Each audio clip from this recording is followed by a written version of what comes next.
la yidhi xoolo iyo carruur iyo wax walba way helaysaan hadda waa astaqfir allah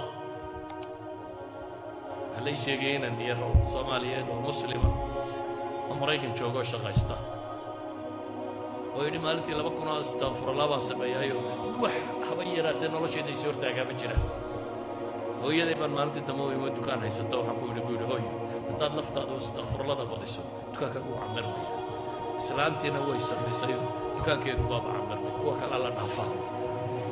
waxaan uga jeedaa marka waxa layna barayaa asbaab kale oo aan ahayn asbaabtan maadiga aynu naqaano shilin ku darka aan ahayn oo nolosha wax ka bedeshaa inay jirto oo ah rabbu samaawaati inuu labadaba isagaa qaanuunkan dhigay qaanuunkan fiisigiska iyo dhaqaalaha nolosha lagu wato isagaa dhigay maca daalika isagaana ka tallaabsan kara walidaalika baa karaamaadka iyo mucjisaadka iyo waxaasoo dhamme waa maxay waa qaanuunkan naqaano laga tallaabsanaya dee karaamadu waa wixii aynu naqaanay oo laga tallaabsaday walidaalika suuraddani waxayna baraysaa markaa fitanka dhammaanteed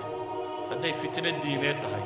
iyo hadday mid maal tahay iyo hadday mid cilmi tahay iyo hadday mid suldo tahayba in laga tallaabsan karo haddaad suuraddani manhajkeeda fahamtid oo ah qofka suuraddan akhriya adaa lahu nuurun baa la yidhi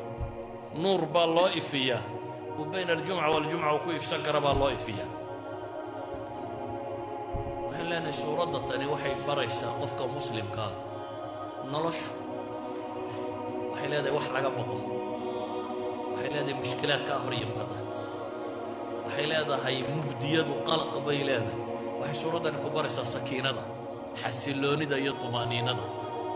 iyo haddaad suuradda tan akhrido in qalbigu kuu xasilo oo aanay waxaasi ku argagax gelinin laa xoog gaal baa ku argagax gelinaya walaa dhaqaale ay kaa badanayaan baa ku argagax gelinaya